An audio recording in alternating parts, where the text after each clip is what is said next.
17 करोड़ रुपए की गरीबों की दवाएं एक्सपायर हुई हैं, जो 100 दिन में उपलब्धि मिली है सरकार को कि जो गरीबों के इलाज के लिए सरकारी पैसे से दवाएं खरीद के हॉस्पिटल पहुंचाई जाती हैं, वो दवाएं एक्सपायर हो गई। कानून एक ऐसा बढ़िया ले आए हैं कि अब पिछड़े और दलित समाज के बच्चे, गरीब कमजोर बच्चे अब ना तो छात्रवृत्ति पाएंगे ना शुल्क प्रतिपूर्ति पाएंगे। जाति चिन्ह करके कार्रवाई हो रही है। अगर पिछड़ा दलित अल्पसंख्यक है, गरीब है, वंचित है, तो 151 में भी पुलिस उठा ले रही है। 100 दिन के अंदर थानों में जाति पूछ करके गाली दी जा रही, जाति पूछ करके मारा जा रहा है, जाति पूछ के FIR हो रहे हैं। ये 100 दिन की उपलब्धि सरकार की है। ओम प्रकाश राजभर, उनकी पार्टी, उनके लोग जितनी मेहनत कर रहे हैं उतना कोई बाई इलेक्शन में आजमगढ़ में मेहनत नहीं किया। राष्ट्रीय पिछड़ा वर्ग आयोग ने कहा कि इनका आरक्षण कोटा लूटा गया है। मुख्यमंत्री ने स्वीकार किया, आज तक नहीं दिया। यही तो हुआ है 100 दिन में। नमस्कार, मैं हूं अभिषेक मिश्रा, आप देख रहे हैं यूपी तक। आज हम बात करने वाले हैं उत्तर प्रदेश सरकार, जहां एक तरफ 100 दिन अपने पूरे कर चुकी है। 100 दिन के एजेंडे का खाका मुख्यमंत्री रखेंगे और तमाम मंत्री ये बताएंगे कि आखिर 100 दिन में सरकार कहां तक पहुंची। लेकिन इन 100 दिनों में एक महत्वपूर्ण समय वो भी रहा जब विपक्ष ने सीधे तौर पर सरकार से सवाल किए और कई तरह के मुद्दों पर सीधे तौर पर दो टूक तरीके से हाथ करते नजर आए। लेकिन विपक्ष के लिए 100 दिन कैसे थे? क्या वाकई में उत्तर प्रदेश में 100 दिन में वो एजेंडा जिस पूरे करने की दावा किया गया था वो पूरा हुआ? और विपक्ष में राजनीतिक तौर पर अगर देखा जाए, जो सरगर्मियां विधानसभा चुनाव से लेकर के राज्यसभा का चुनाव, MLC का चुनाव और उसके बाद उपचुनाव को लेकर के भी कहीं ना कहीं सियासत गर्म नजर आई। इन तमाम मुद्दों पर बात करने के लिए आज हमारे साथ में मौजूद हैं OP राजभर जी। सुहेल देव पार्टी के राष्ट्रीय अध्यक्ष हैं और सहयोगी हैं समाजवादी पार्टी के, और इनकी भूमिका पूर्वांचल से लेकर के 2022 के विधानसभा चुनाव में क्या रही वो सभी जानते हैं। राजभर जी, बहुत बहुत स्वागत है आपका। सबसे पहला सवाल मैं करूंगा, सरकार 100 दिन पूरे कर रही है अपने एजेंडे के। पहली प्रतिक्रिया, 100 दिन में आप कैसे देखते हैं सरकार के आकलन को? 70 साल से हम देख रहे हैं जो भी सरकारें बनी वो 100 दिन पूरा की। ये कोई नया काम नहीं किए हैं और ये नया काम सरकार 100 दिन में की है। 17 करोड़ रुपए की गरीबों की दवाएं एक्सपायर हुई हैं, जो 100 दिन में उपलब्धि मिली है सरकार को कि जो गरीबों के इलाज के लिए सरकारी पैसे से दवाएं खरीद के हॉस्पिटल पहुंचाई जाती हैं, वो दवाएं एक्सपायर हो गई, इस्तेमाल नहीं हुई। दूसरा, इनकी उपलब्धि ये है कि जो गरीब, कमजोर, वंचित, पिछड़ा, दलित, अल्पसंख्यक किसी जमीन पर 100 साल, 50 साल, 80 साल, 70 साल से बसा हुआ है, तो उसको खाली कराने का काम, उसको उजाड़ने का काम, उसको बर्बाद करने का काम 100 दिन में लाखों परिवार के साथ हुआ।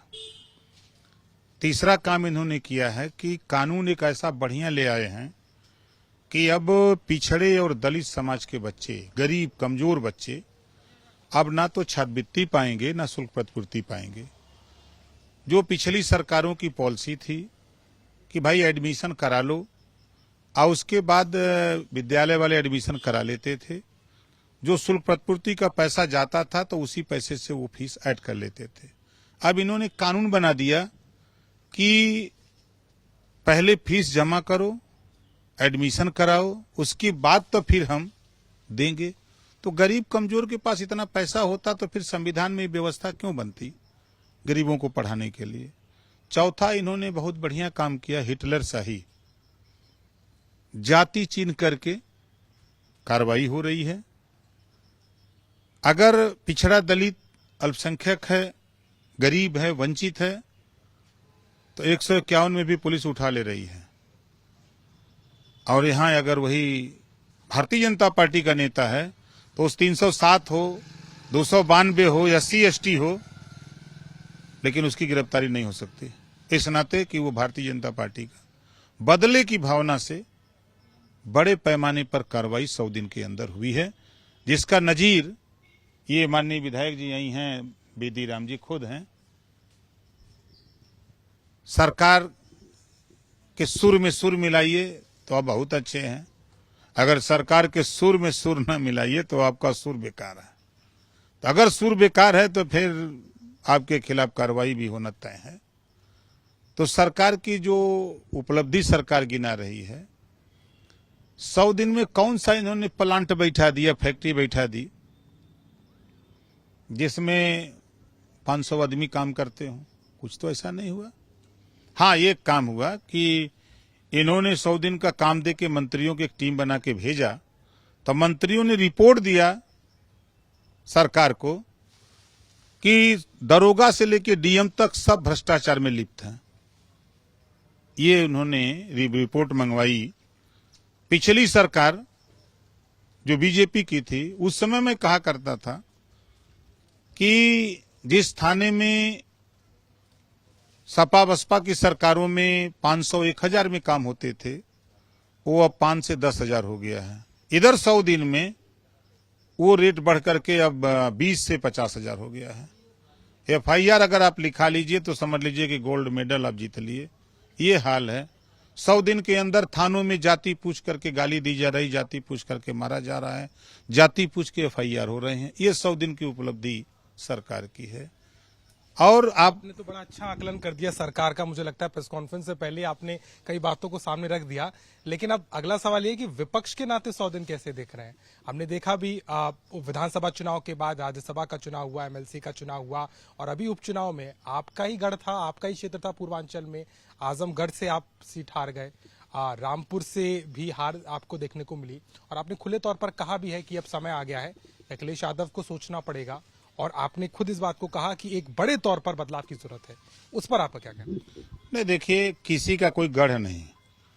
यह इस देश में कांग्रेस का पहले शासन था, फिर जनता पार्टी आई, जनता दल आया, बीजेपी आई, फिर बसपा आई, सपा आई, बसपा आई, सपा आई, बसपा आई, सपा आई, अब भाजपा आई है। ये तो तय है कि जो पेड़ में फल लगेगा और एक दिन पकेगा और उसको गिरना तय है, और फिर दूसरा फल लगेगा। तो ये कोई जरूरी नहीं कि चुनाव सत्ता पक्ष का होता है, बाई इलेक्शन। आम चुनाव में हमने अपनी ताकत, विधानसभा के यूपी के चुनाव में अपनी ताकत दिखाई। अम्बेडकर नगर, आजमगढ़, गाजीपुर, मऊ, बलिया, बस्ती, तमाम जिलों में हमने अपनी कुवत जो थी, बीजेपी का कई जिलों में खाता नहीं खुलने दिया, ये दिखाई। बाई इलेक्शन में भी आप भी वहां रहे हैं, चाहे वहां प्रिंट मीडिया रहा हो, चाहे इलेक्ट्रॉनिक मीडिया रहा हो, चाहे किसी दल का कोई नेता, ये सभी लोग इस बात को मान रहे थे कि ओम प्रकाश राजभर, उनकी पार्टी, उनके लोग जितनी मेहनत कर रहे हैं, उतना कोई बाई इलेक्शन में आजमगढ़ में मेहनत नहीं किया। लेकिन राजभर जी, आपको लगता नहीं कि इस चुनाव के नतीजे एक तरीके से आप इस बात को जरूर क्वेश्चन करेंगे कि जो आपने मजबूती दिखाई थी विधानसभा चुनाव में, अब लोकसभा चुनाव की बीजेपी तैयारी में लग चुकी है, क्या मैसेज जाएगा? क्या राजभर कमजोर हो गए हैं? और जिस क्षेत्र में आपने मजबूत किया था गठबंधन को, उसी क्षेत्र में वो हार, और अब सीधे तौर पर आप डबल इंजन की सरकार का जो दावा किया जाता है, आपको लगता नहीं है कि अब लोकसभा चुनाव के लिए और ज्यादा चुनौतियां हो जाएंगी? कोई चुनौती नहीं है। देखिए, यह देश भावनाओं का देश हो गया है, और चुनौती के सवाल पे कोई चुनौती नहीं है। आज किसी गांव में जाइए, बिजली का बिल इतना आ रहा है, सरकार करेगी 7 रुपया यूनिट, हम देहात में 8 रुपया शहर में दे रहे हैं। इनका स्मार्ट मीटर जो है इतना बिल फेंक रहा है कि 12 से 14 रुपया पर यूनिट आ रहा है। त्राहिमाम मची है। कोई उनके बीच में तो जाए, उनको बतावे तो। जब तक उनके बीच में नहीं जाएंगे, आप उनके बीच में बिजली के बिल के सवाल पे चर्चा कोई करने को तैयार नहीं, महंगाई के आलम पे कोई चर्चा करने को तैयार नहीं। जो 250 रुपए में लर्निंग बन जाता था, आज जो 3000 रुपया हो गया, 3000 में डीएल बन रहे हैं। आप उठा के देखिए, जो 50,000 की मोटरसाइकिल थी वो सीधे 90,000 हो गई। कोई बोल रहा है कोई नेता? क्योंकि यहाँ हिटलर सही है। आप सही बात बोलेंगे, अब जेल में जाएंगे। आप सरकार की खिलाफत मत करिए। सरकार का बाजा बज रहा तक डंडा उठा कोई में तो ठोकने लगे, चाहे घोड़वे में ठोकिए, चाहे बजवे में ठोकिए, चाहे कपड़े में ठोकिए, लेकिन ठोकिए जरूर।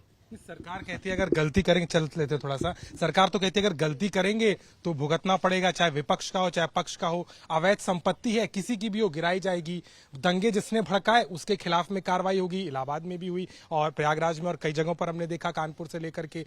आपको लगता है इस नैरेटिव पे जो बीजेपी चल रही है, मुफ्त राशन को 3 महीना बढ़ाया, फिर 3 महीना बढ़ाने की कवायद हो गई है, तमाम चीजें जो कह रहे हैं, मंडलों का दौरा आपने भी बताया, वो मंडल 18 मंत्रियों को दे दिया गया। सरकार तो बार बार कह रही है कि इतना काम 100 दिनों में किसी सरकार ने टारगेट नहीं किया होगा जितना योगी 2.0 में हुआ। नहीं किया है, उन्होंने किया, ऐसा काम किया है कि जो ये कह रहे हैं कि 100 दिनों में काम किया है। देखिए, हम आपसे पूछ रहे हैं, उत्तर प्रदेश में मुख्तार अंसारी, अतीक अहमद और आजम खां, 3 ही माफिया हैं, 3 ही हैं, 3 ही माफिया हैं। आप बताइए, हम आपसे सवाल कर रहे हैं, बताइए। नहीं, हम ये 3 ही माफिया हैं। चौथे माफिया का नाम कोई बता दे, आप भी बता दीजिए। न सरकार बताने के लिए तैयार है, न आप लोग बताने को तैयार हैं। सरकार से आप लोग डर रहे हैं, सरकार को है कि हम बोलेंगे तो सब जान जाएंगे। क्या का वजह है? धर्म और जाति चिन्ह करके कार्रवाई होगी, यही आप 100 दिन में उपलब्धि किए हो। राजपूत के खिलाफ अगर मुकदमा लिखा जाएगा तो उसके वहां दरोगा नहीं जाएगा, बल्कि सलूट मारेगा, बैठा करके कमरे में चाय पानी कराएगा। वहीं अगर भंगी है, चमार है, भर है, बिंद है, मल्लाह है, पटेल है, पाल है, ब्राह्मण है, राजपूत ब्राह्मण है, तो वो तो जेल जाएगा। खुशी जेल में और माफिया क्रिकेट के खेल में। याद है ना क्या कार्रवाई हुई? जो माफिया उनके खिलाफ कार्रवाई कोई बता दे। आप जो गलत तरीके से अर्जित की गई हुई संपत्ति आप कह रहे हो कि ओम प्रकाश राजभर ने हासिल किया है, क्या ओम प्रकाश राजभर दिखाई दे रहे हैं? और क्यों नहीं कार्रवाई हो रही है? क्या आपने सवाल कभी पूछा कि अतीक, मुख्तार, आजम खां के अलावा और भी माफिया हैं उत्तर प्रदेश में? कोई बता सकता है? क्या आप ही बता दीजिए। आपने कई बार सवाल किए हैं, हमारे जरिए भी किए और खुले तौर पर खुद से भी किए हैं। सरकार ने क्या जवाब दिया? सरकार क्या कहती है? सरकार तो साफ साफ कह रही है कि हम सामान्य वर्ग के हित के लिए आए हैं।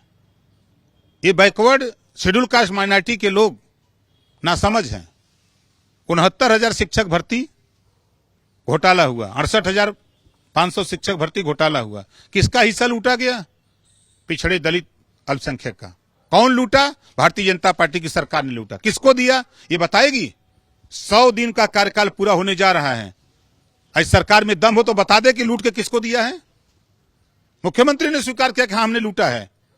जब राष्ट्रीय पिछड़ा वर्ग आयोग, बच्चे जब चले गए राष्ट्रीय पिछड़ा वर्ग आयोग, तो चाहे राष्ट्रीय पिछड़ा वर्ग आयोग ने कहा कि इनका आरक्षण कोटा लूटा गया है, मुख्यमंत्री ने स्वीकार किया, आज तक नहीं दिया। यही तो हुआ है 100 दिन में। आज 1700 थाने हैं, बड़ा बाजा तो बज रहा है। 1700 थाने में हिस्सेदारी है का? 52% पिछड़ा है 2011 की जनगणना में, 22.5% शेड्यूल का शेड्यूल ट्राइब्स है, अनुसूचित जाति जनजात, हिस्सा है का? यही तो 100 दिन में हो रहा है। लेकिन बीजेपी का आकलन तो ये कहता है कि चुनाव के आप नतीजे उठाकर देख लीजिए, पिछड़ा आपसे लेकर के दलित को जोड़ने में बीजेपी ने काम किया और वो उन्हें वोट शेयर में दिखाई भी देता है। और तमाम योजना उन्होंने कहा कि लाभार्थी सेगमेंट बना है, लाभार्थियों का एक वोट बैंक बना है जो कभी किसी सरकार में नहीं था, जिसको सीधा लाभ मिल रहा है, चाहे राशन हो, चाहे योजना, अन्न की योजना हो, चाहे उज्ज्वला की योजना हो, तमाम चीजों का खाका गिनाया जाता है। नहीं, वो सही कह रहे हैं। जिस बूथ पर 2200 वोट हो, जिस पोलिंग पर 2200 वोट हो और वहां पोल वोट होता हो 9, ये तो साबित करता है कितना बढ़िया बीजेपी का संगठन है, कितना सरकारी मशीनरी का दुरुपयोग करके घर से निकलने नहीं दिया गया। जिस बूथ पर 900 वोट हो अब पोल हो रहा हो 5 गो, तो ये तो संगठन दिखाई दे रहा है बीजेपी का ना, कि पिछड़े दलित वोट दे रहे हैं खूब झूम करके। बूथों पर जाने नहीं दिया गया, घर से निकलने नहीं दिया गया। हम नहीं कह रहे हैं, निर्वाचन आयोग की वेबसाइट खोलिए, जिस बूथ पर 900 वोट हो, पिछले चुनाव में 500 550 वोट पोल हो रहा हो, अब भाई इलेक्शन में 5 वोट पोल हो रहा है, 9 वोट पोल हो रहा है, 7 वोट पोल हो रहा है। ये क्या दिखा रहा है? संगठन दिखा रहा है। गुंडागर्दी, तानाशाही, हिटलरशाही रवैये से बूथों पर नहीं जाने देंगे तो वोट मत दो, ये हुआ है। इसको नहीं बताएंगे? 100 दिन के सवाल पे जरा पूछिएगा कि 2200 वोट में नवा कहां पोल बल भैया, पिछली बार तो वहां 1300 वोट पोल हुआ था, इतना नवा कहाँ पोल हुआ? मतलब वो लोग मर गए या छोड़ के चले गए थे गांव? देश निकाला हो गया था उनका? क्या वजह थी? ये ड्यूटी जो है सरकार की होती है कि उनको घर से निकाल करके बूथ तक पहुंचावे वोट डालने के लिए। थोड़ा चलते हैं। एक आपने बहुत महत्वपूर्ण सवाल ये भी किया था कि अखिलेश यादव अपने नेतृत्व में 4 चुनाव हार चुके हैं, आपने ये बात कही।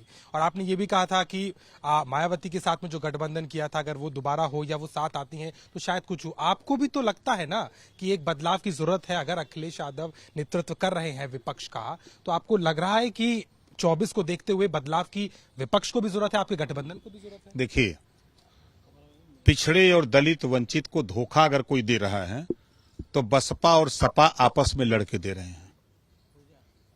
ये दोनों चिल्लाते हैं कि हम इनको हिस्सा दिलाएंगे, इनको शिक्षा देंगे, बिजली का बिल माफ करेंगे, हम इनको अमन चैन देंगे।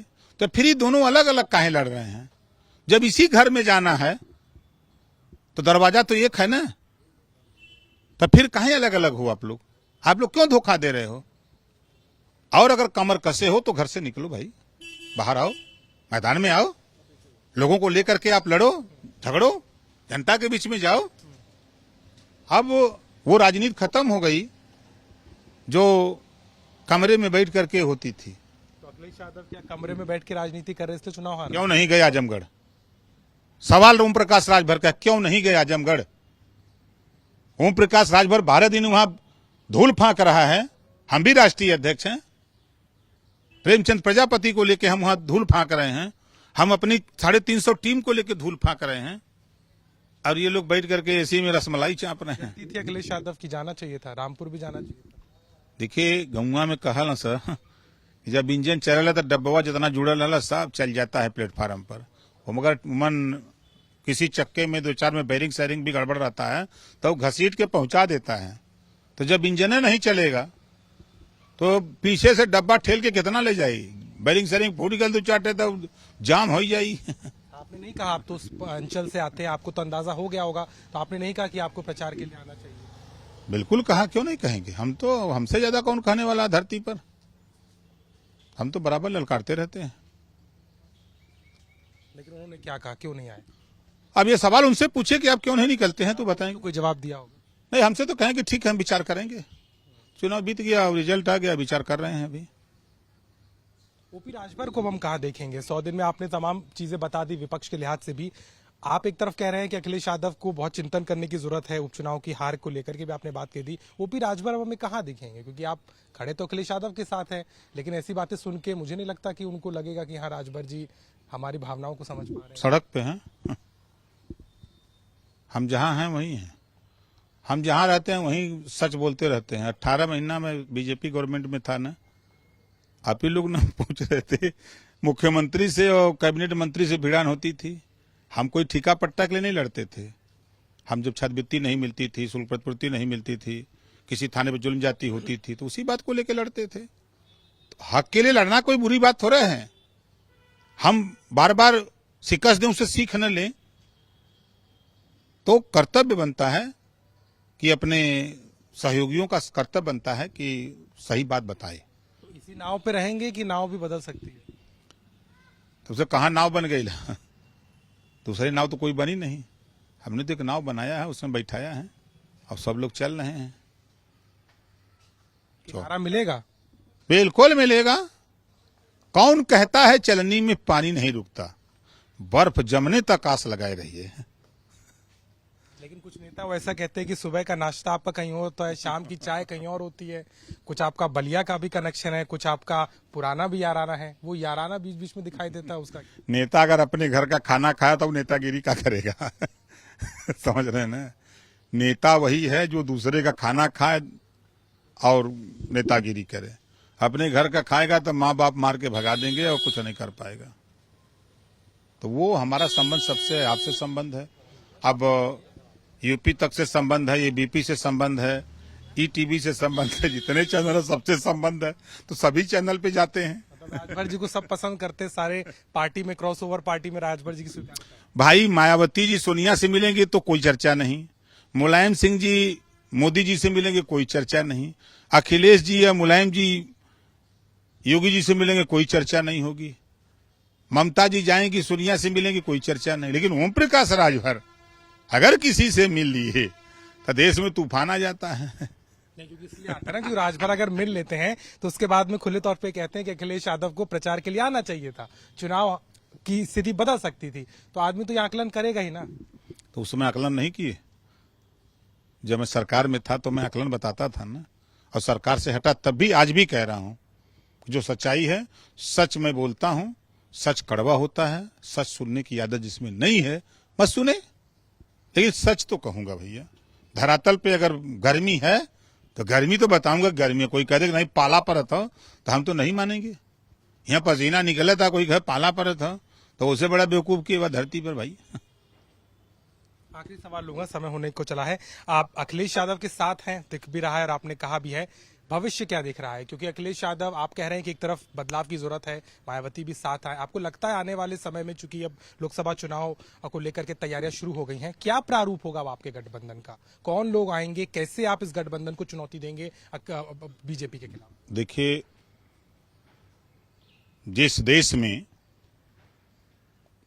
मुर्गी मुर्गा बकरी की तरह एमएलए खरीदे जा रहे हों, मुर्गी मुर्गा और बकरी की तरह एमएलए बिक रहे हों, खरीदने वाले खरीद रहे हों, वहां लोकतंत्र कहां बचा है? देख रहे हैं ना। यही काम भाजपा के लोग कहते हैं हम कांग्रेस मुक्त भारत बना रहे हैं। नहीं, हम कहते हैं कांग्रेस युक्त भाजपा हो गई है। 1980 में कांग्रेस ने 9 सरकारें गिराई थी, 9 स्टेट की। वही हाल तो यो कर रहे हैं भाजपाइयों।